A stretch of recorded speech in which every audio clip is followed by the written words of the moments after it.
Elizabeth Jane, welcome to the show. How are you today? Yeah, I'm great. Great, Elliot. Thanks for having me. The pleasure is truly mine. I'm excited to dive into our topic of conversation today. But before we do, can you give the listeners a little context about who you are, what it is that you do? Yes, well, I'm a writer and painter now. I'm currently, I've written one book. I launched Free and First Unlocking Your Ultimate Life in October last year to assist people to step through challenges, whether they're going through any traumatic challenge, really, divorce or health or financial challenges. And so now I'm illustrating children's books with the same sort of theme. But my background was originally, well, way back. I was a chartered accountant. So I was a chartered accountant, had primary school teacher, and then in a nutshell, I got married quite young, had four children, a 25-year marriage, and Wow. and then an unexpected divorce sort of threw me in a spin for a couple of years because it was just came as a sort of a shock, and I was trying to work out tools. I was going, well, where's the manual? Where's the manual to get me through this traumatic time? And I couldn't find one. I really couldn't find, and I was just sort of grasping on all different ways of getting through the challenge of, spiraling down further. And I started journaling, and that organically grew my book with tools and techniques. A really simple, not too profuse manual to help people feel good about themselves and life. Because life's too short. It's just there's a lot of trauma and a lot of in the world at the moment, and I just felt I've always wanted to uplift people, so thought I'd write this book. Yeah, I like it a lot. And it's always great when you're looking for the solution yourself. And then once you've found the solution for yourself, then you can obviously share that with the remainder of the world as well. And that seems like exactly what you're doing. And in a way, your trauma has become your triumph in the sense that it's kind of given you this new sense of purpose. Obviously, chartered accountant is very different from what you're doing today, right? And do you think that had that not happened, you wouldn't have changed and gone down this career path? I hope there wasn't going to be any other trauma that headed you in this direction, but it seems like that was the trigger point for you. I know, well, you hear that, don't you? You hear people sort of, they have a trauma and then they sort of wake up and their life gets better, but they have to go through sort of a trauma. And so I think my trauma, I can now look back on it, Elliot, and actually thank my ex-husband, because if we hadn't gone through and had this trauma called a divorce, I would never have stepped into what mattered to me. I was really lost in my roles as a mother and as a wife, and I was meeting all my needs, but I was really ironically meeting the needs of my young family and my husband.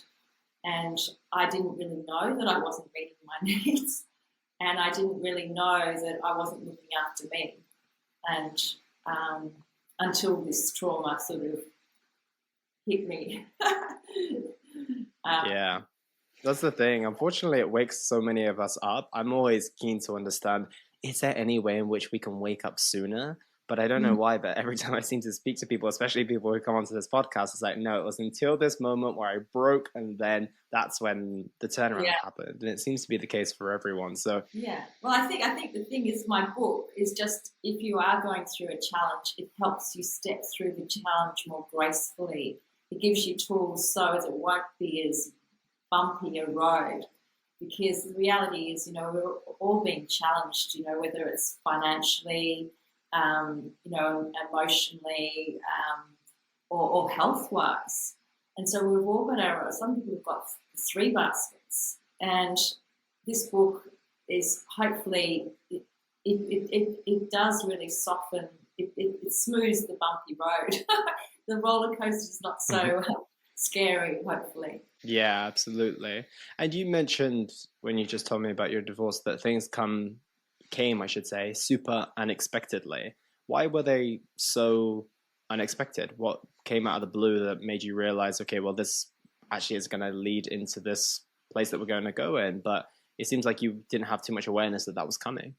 No, I had no awareness, and so my initial, they say you go through a roller coaster of emotions, and there's an order, and I think I went through the textbook order. And my first emotion was denial. It was just like, this is not happening. Uh-huh. This is just not happening. My husband's just having a moment, and I'm going to go away. I was going away to India. When I come back, it'll all be roses because I don't Yeah. understand where it's come from, and this is just not going to happen. And it did, and then there was just the different emotions continued to roll on in. From feeling so rejected and unworthy, and the shame and it was just every emotion imaginable, and then it worked through to anger and the victim mentality was the hard one to shake. It was just like, what did I do? Did I Mm. cook chicken instead of fish, or what did I do wrong? And then I started to sort of look at me as to, well, one of my counsellors had said that a lot of things come your way when you're not sort of standing up. You're an important person in this life to stand up for what you want and what matters. And so I started to build my self-confidence. I think that was my first tool, was just 10 minutes a day of doing something that brought me joy, because I was so low that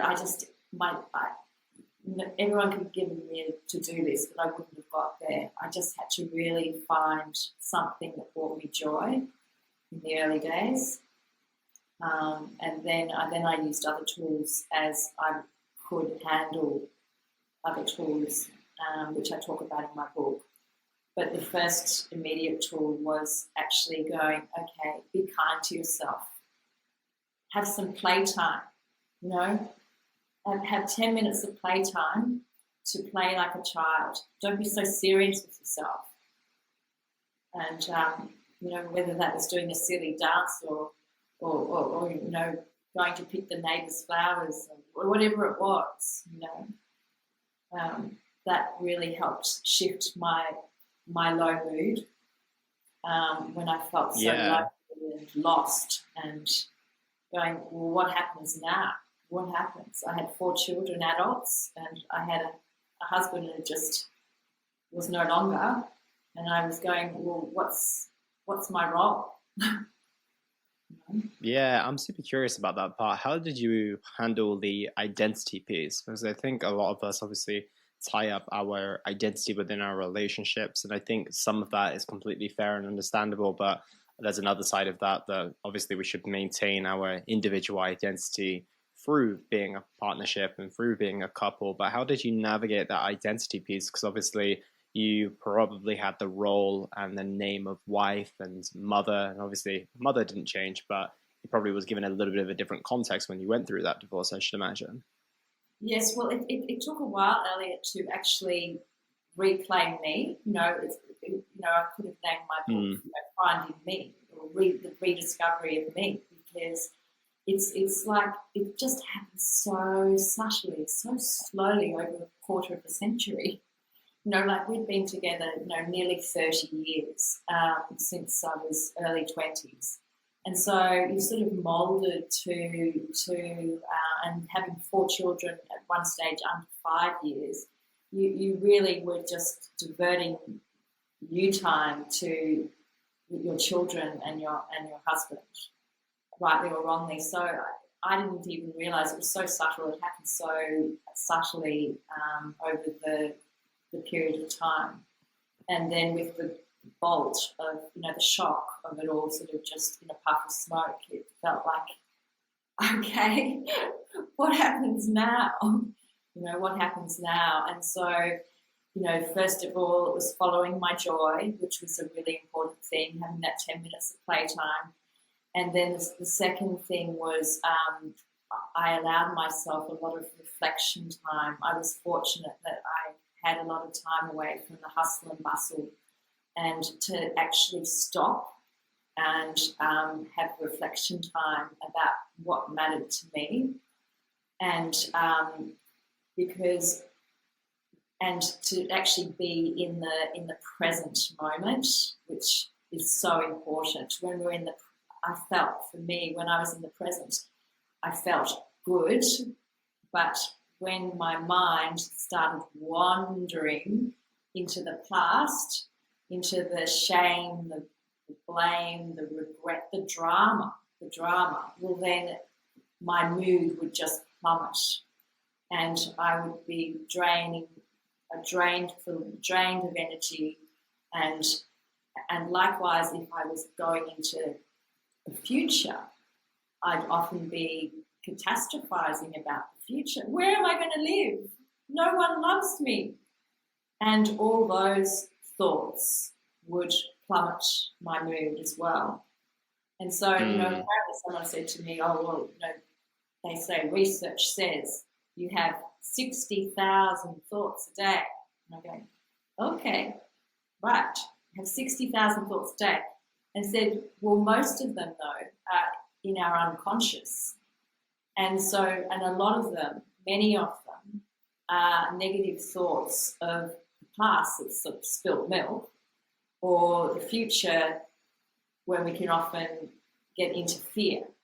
And so I've made a determined focus to every time I felt yuck, to bring myself back into the present, whether that was journaling, which became my book, whether that was painting, or whether that was talking to a girlfriend on the phone. Just anything that was bringing me into the now helped lift me out of my mood. And I think the big challenge that a lot of people say during the times where they're going through the hardest moments, kind of, we spoke about allowing ourselves not to get to that rock bottom before we change things. If during that moment where someone is going through a struggle or a challenge, maybe, for example, it's a financial challenge, or if it's a relationship challenge, kind of the last thing they want to do is all the things you kind of said, because they feel guilt for it, or they feel, what's this going to do? It's actually going to take 10 minutes away from me solving the problem that I'm working through. What advice do you give those people who maybe don't see the importance of it in those moments, when they're like, well, 10 minutes taken away from that is 10 minutes I don't have to prepare the kids for school in the morning, for example? Yes. Because I always hear that pushback. That's such a good question, Elliot, and I really want to emphasise that, because you just reminded me, because I'd often say, oh, no, I can't give myself 10 minutes to do that. I have to get the kids ready for school. I'm going to be late for work. That's just ridiculous. I have to just keep soldiering on here, But the reason you want to give yourself that time is so critical, because if you lift your mood, well, then you're actually helping your children, you're actually helping your colleagues, your friends, because your mood goes up, and it's that thing called energy. If your energy is good, well, then you're broadcasting that energy out to your kids and your parents and your loved ones. If your energy is low, so if you can't give yourself 10 minutes of playtime for you, which I couldn't, if you can't do that 10 minutes for you, do it for your loved ones, do it for your kids, do it for your parents, do it for your best friend. Because if you're going down on the sinking boat, if you're feeling really low, and then you go and talk to someone, and you're just going to both go down the sinking boat. So it's do it for someone else. If you don't feel worthy enough to do it for yourself, if you feel guilty about it, shameful about it, that you're wasting time, all that is because all that self-talk is one reason why, in addition to these tools that I talk about in my book, one that has to come along is self-nurture, looking after ourselves, because otherwise we are not going to put ourselves first, because we're going to listen to our monkey mind, or whatever you want to call it, saying that is going to sabotage us from having the life that we want, having a life full of joy and abundance, because we have to actually claim it. We have to actually say, okay, hang on, no, I deserve this 10 minutes. I deserve this, and this is going to be good for me and my family. I'm not going to listen to the little story in my head right now. I'm going to run out the door with my runners on and go for a walk. Whatever it takes, I'm just going to do something that will just shuffle me out of this mood that I'm in. It's only 10 minutes. And I'm curious to ask, if you had done that maybe 5 years into your marriage or 10 years into your marriage, what do you think the outcome would have been? Obviously, you're on the other side of it, recognizing that you're very happy with the life that you're living and the purpose that you now have. But had you implemented that at year 3, 5, or 8, or 10, what do you think the difference would have been? Yeah, well, that's interesting, because another tool in my book, without sort of complicating things and giving too much away from my book, is that there are a lot of things that you need to be able to step up into the life that you want. I don't think I would have had the confidence to actually to stand up for what mattered to me, because I was always, let's say, programmed. Program sounds a really strong word here, but I'd always been brought up to look after the kids, and to put our relationship, first, and the kids and everyone. So it felt really awkward actually stepping back. It felt really selfish doing that. And so if I don't think I would have had the skills. I didn't have the skill base to actually know how to navigate, to stand up for me at that time. That's why I think it's great. Kids these days, they're taught to, hopefully at school, they're more into looking after themselves and standing up for what matters for them, so that they don't get, so the communication lines can be kept open, and ideally everyone within the family can have their needs met by having empowered communication when their needs are not being met. And one of my tools is the ABC of me. We have to stop. We have to get out of the hamster wheel. We have to slow down to acknowledge and then allow our feelings. Because if we don't do that, if we don't know how we feel, if we're busy, we're busy bees. We're human beings, not human doings, but that's another story. But if we stop and we can feel into what we need and communicate our needs, well, we're just in a better place. But I wasn't in that position to actually stop, and I thought all my needs were being met. So how could I communicate? I didn't even get past the ABC, acknowledge and accept and allow how you feel. I wasn't really even allowing that, because a lot of people are, we're busy with life, and so we're not actually feeling into what we need. Charlie Chapman's quoted in my book. He goes, problem with humanity is we feel too little, think too much, and feel too little. And that's the key. We have to actually get into our feelings. I really feel it's so important. And because then we can go forth, have our boundaries, communicate our boundaries, and keep our relationships authentic and true. And be in our power, mind you.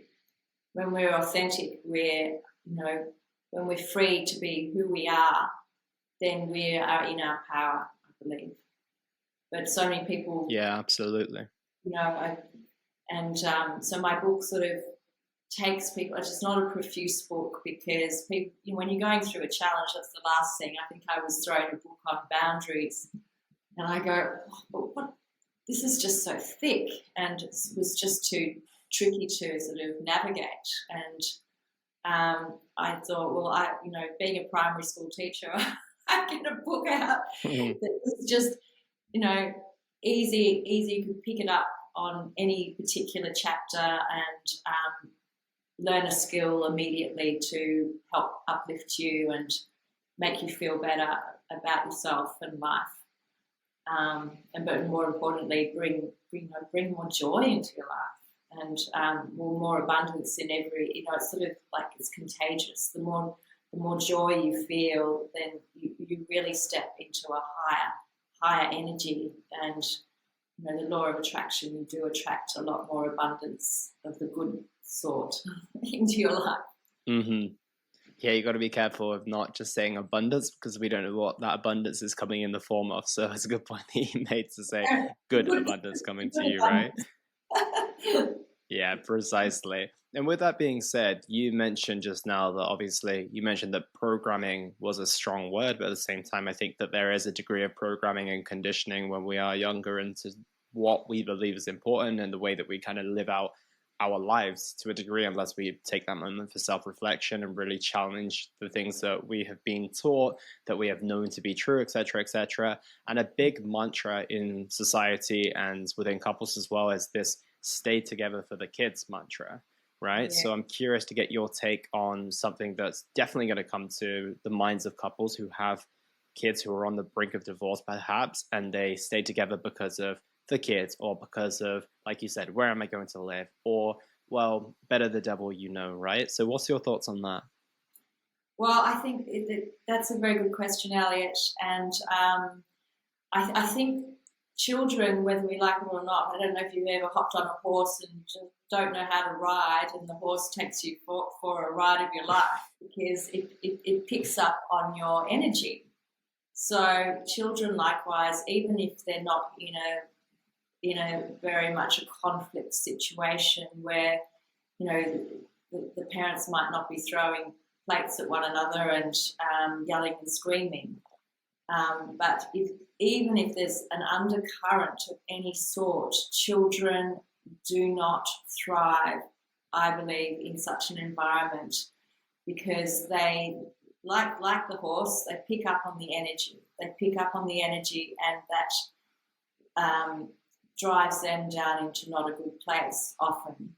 And so children can end up with behavioural problems and anxiety, depression, Mm-hmm. and I think that's so. And then on the other point you mentioned about the fear of, and it does take courage because we are creatures of habit. We stay here because what's on the other side. If I get out of this marriage, financially, divorces can be financially, emotionally, and socially crippling. And so, everyone's sort of weighing up, well, what do I do?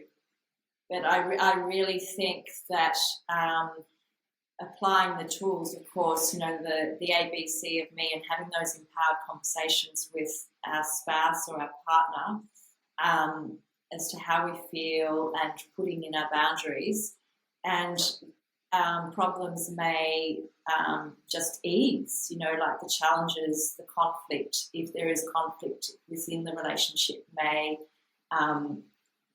improve. And it could just be like a little leap in the relationship, and it could be even better because with these empowered conversations we build, I believe, intimacy within the relationship, and then our children see, we're modeling for our children, and then our children see their parents feeling their feelings and speaking up about their feelings. And that's a really good situation for our children to be in, not to hide how we feel, because if we're hiding how we feel, guess what? The children are going to hide how they feel.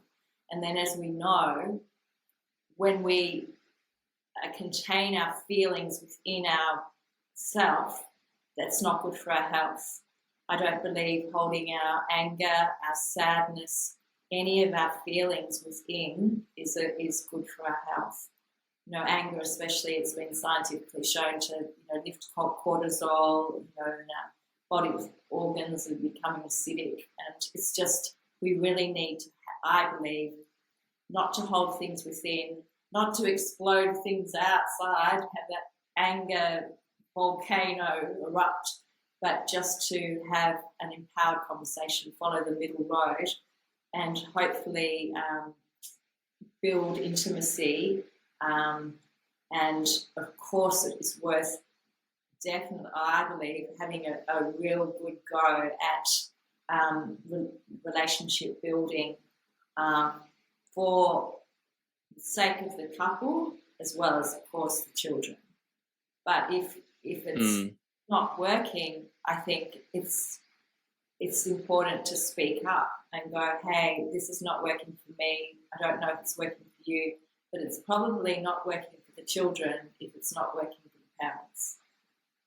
And so that's how I feel. Yeah, makes a lot of sense. And now I'm curious to get an idea of, like you said, it's can be crippling, like socially, financially, and personally as well. Yet it's an interesting way to look at it. When everyone gets married, like no one goes in with the intention of divorce. And also, like when someone maybe starts a job, for example, they don't go in with the intention of quitting or hating their job or anything along those lines. Well, typically not, but it's not quite as much of as a commitment as a marriage, for example. But my question is that there seems to be this movement towards, okay, now people are recognizing that if a job isn't for them, it's causing them burnout. They've got a really toxic work environment. Their boss is someone they just don't want to be around. We're starting to see a bit more of a culture of, okay, let's celebrate when someone quits as long as they're doing the right thing for themselves. Do you think we're seeing that in kind of a divorce community / culture? Because I don't hear too much of that. I see a lot of celebrations of saying, yeah, quitting is the right thing if you're not going down the path that's right for you. But I never hear someone saying, let's celebrate divorce because you made the right choice for you and your children and your emotional health and the emotional health of your ex-partner, etc. So is there a move towards that? Do you see that happening? Or do you still think we're in that stage where we're very kind of still, like, you to use your word earlier, like programming conditions to think that it's a really bad thing because of it meant abandonment in the past, or etc. etc. Well, another theme in my book is, Elliot, obstacles are opportunities. And I heard today about people remodeling their rings into divorce rings, into divorce rings. But also I did have I wrote an article on the gifts of divorce. Because I think there's always two sides to everything, and especially if you've got a lot of conflict in your relationship, divorce could mean for the first time you can actually experience peace. Something that a lot of people take for granted, but if there's been conflict in a relationship that's been ongoing, the gift of peace is just amazing. If you've been financially abused in a relationship, then there's also the gift of financial freedom, being able to decide, am I going to spend, save, or splurge? The actual financial freedom to be able to do what you want in regards to the money that you're earning.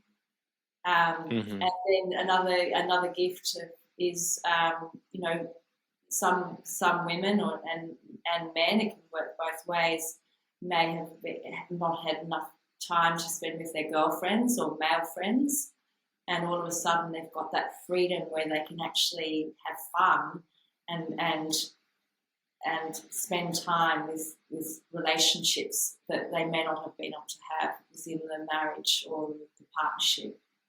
But also the biggest gift for another, I think there's 5, I think I've done 3, but the one for me was the finding me, finding, oh my gosh, I'm here on the planet.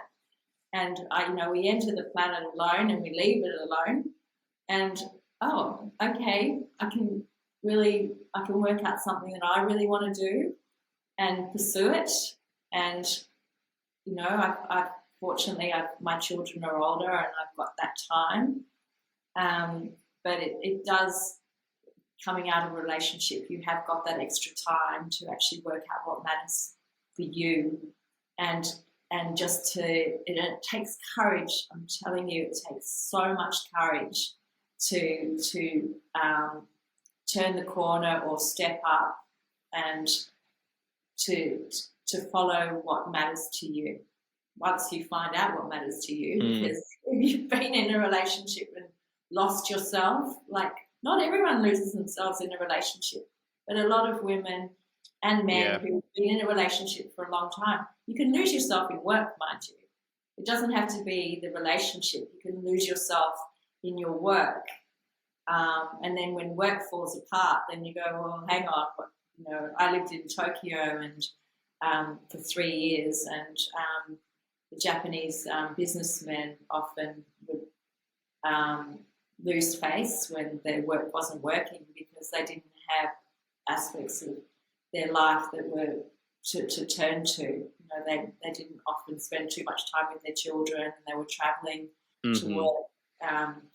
So you can lose yourself in anything, in any role, and it is a tricky one not to when you're in a job for so long, or in a role of any sort for a while.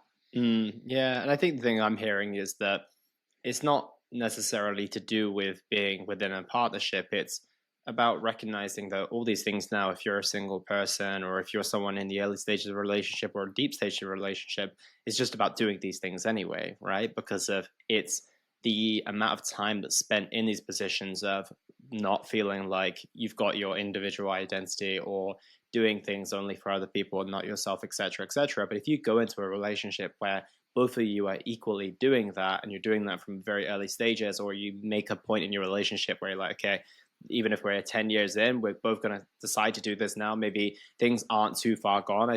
I trust as well that there's a point in which, like, there's no point of return from here. I can imagine that that's the case. Maybe some people will surprise you, but I think generally speaking, there's probably that stage. But if you're before that and you're both willing to commit to saving the relationship or improving the relationship or fostering it to be the best it is, it's about putting all these practices in place first, right? And then being vigilant to ensure that nothing changes across the course of time, because of time, and then obviously a few bad habits here or there probably leads us to that place. But if you're vigilant and you do it early, or you do it at the right moment where you and your partner are both still committed to the relationship, I can imagine there's a lot of opportunity there as well. Yeah, and I think the thing is, I think there's a certain amount of vulnerability that's required to actually be able to just talk to your partner and say how you feel and what's not working. And a lot of people will always think, oh, but why, my partner's going to hate me for that. I mean, they just, And so I think there's all this sort of often walking around on eggshells, not wanting to upset the other partner by having that communication, by communicating those words which they think might hurt them in some way. But I think that's the thing where you have to, if you really want to build the relationship and to have a more intimate relationship, so that communication is so vital. And I talk about it, I have a whole chapter on communication in my book, because there's lots of ways of communicating and some are just not as good as others. It has to be really effective, empowered communication, because otherwise it can end up quite pear-shaped. It can end up much worse. Yeah, absolutely. No, I see that happening not just in relationships, but any interaction that we have, right? Communication is still the core of just about any relationship that we have, even if it's just with our barista at the coffee shop, or if it's with our closest partner or children or anything along those lines. So I think there's a lot of value there as well, and you're absolutely right. It comes more in the form of every single thing we do, our body language, all those different types of things, as well as just the words that come out of our mouth as well. So obviously we spent a lot of time, looking back towards the past and all the process you went through. And you mentioned at one point you were catastrophizing, you were in denial and all those different types of things, but now you're on the other side of it today. So talk to me, fill in the gaps in between of the different steps that you took that allowed you to essentially come out of this on the other side in your best self, essentially. Yes, well, it didn't happen overnight, and I think I'd love to have that wonder pill, because if there was a pill you could take and you wake up in the morning and you were just in your superpowers. But and when talk about superpowers, I think just being your authentic self and being free enough to feel that you can be true to yourself and safe to be true to yourself and not worrying about what are the approval of others and whether you're going to upset people with your words. So it was really a journey for me. Sometimes it was 3 steps forward and 10 back, and I kept reminding myself it is the journey. It's not. We have to enjoy the journey. The journey, the end result is. But we're always. It's important to enjoy each day. I think to break it down and to always make sure that we have got something in our life that is meaningful for us and bringing us joy.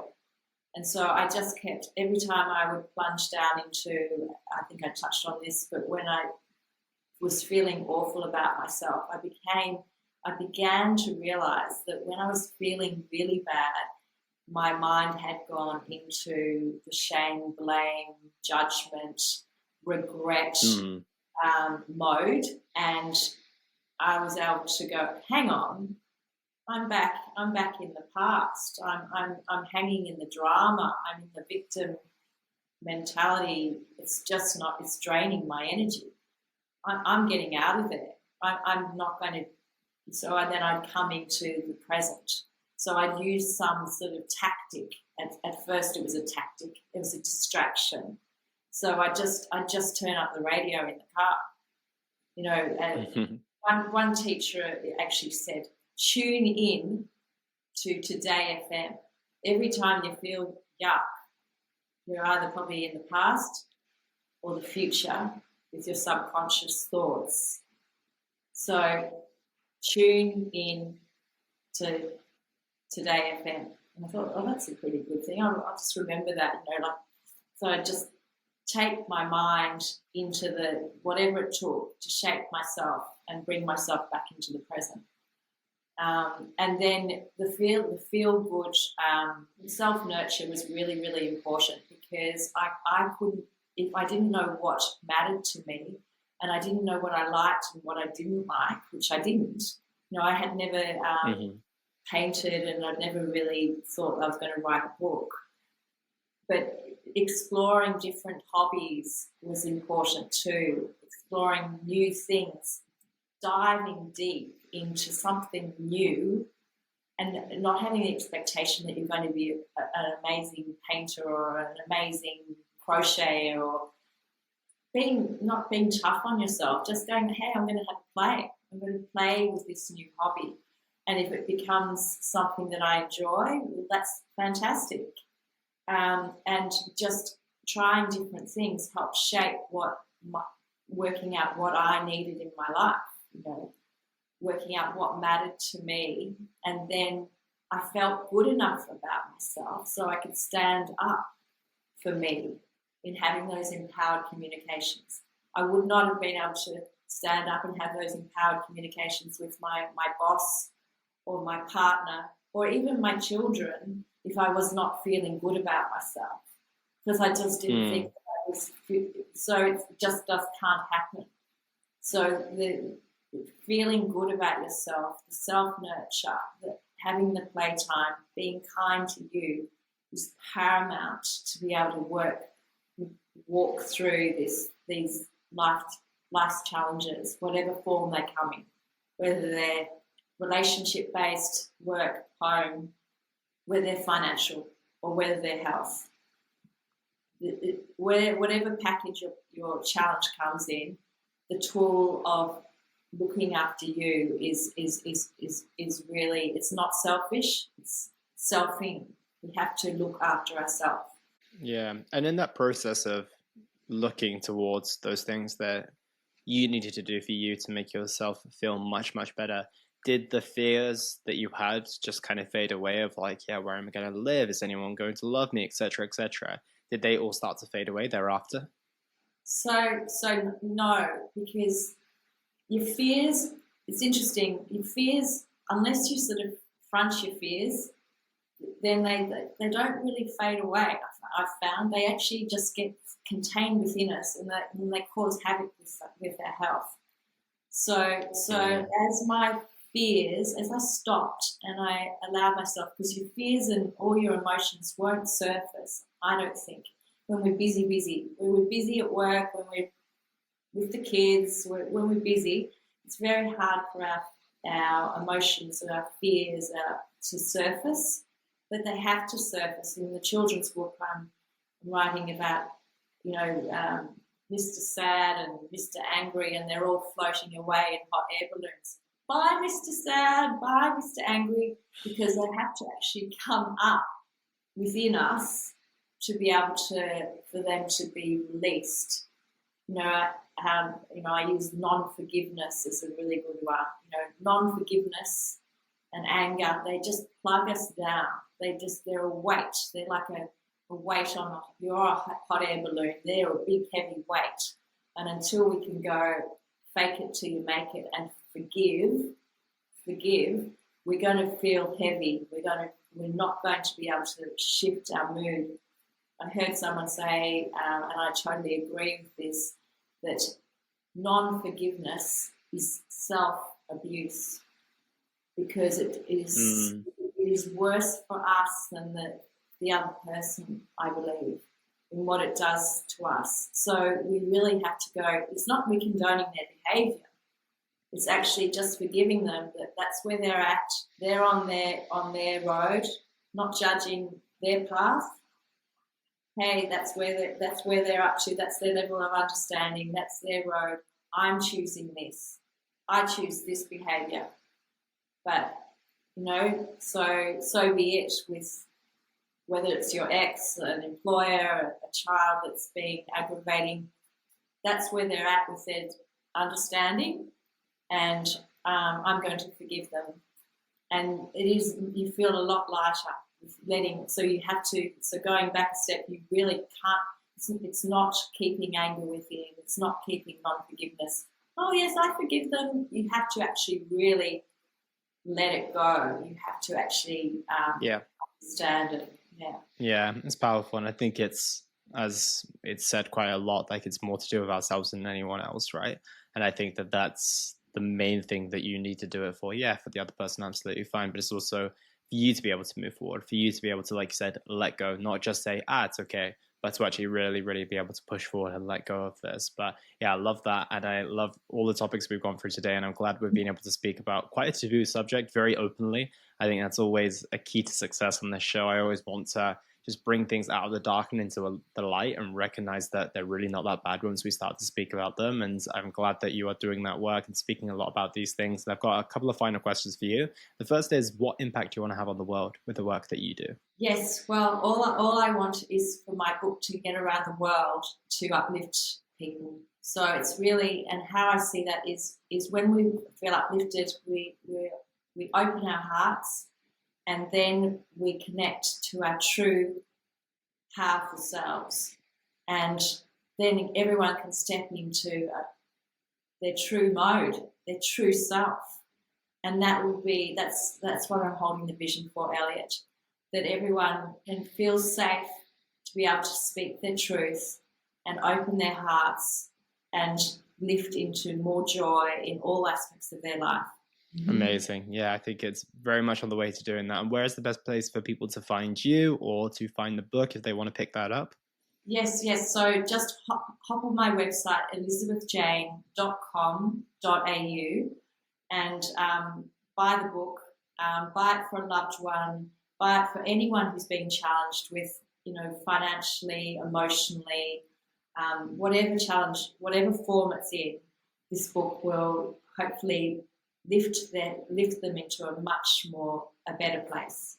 And a couple of questions I have to ask everyone. The first is it sold internationally, and also is it on Audible? Yeah, is it in the version of audiobook? Yes, well, I hold the vision that it will be audible, not as yet, and I hope it will be in other languages as well. So it's just still very early stages. So the best way is to hop on my website and do it that way through Amazon and yes, and hopefully in Australia because you're where are you? Where are you in the world? Where are I'm in you? Chile at the moment, but I'm originally from the UK. Okay, so yes, so isn't it wonderful with all this online podcasts and everything? Where no one knows. Yes, so I'm in the kangaroo country of Australia. So I was going to say we have the book stocked in a few bookshops within Australia, but hopefully I'm holding the Yeah, vision they will be overseas soon in bookshops stocked in all around the world. But at the moment, my amazing. website and Amazon's best. Incredible. And for those Australian listeners, head to your local bookshop because you might end up finding it there as well. But Elizabeth Jane, it has been a pleasure to speak with you today. Thank you so much for your time. Oh, my pleasure, Elliot. Thank you for having me.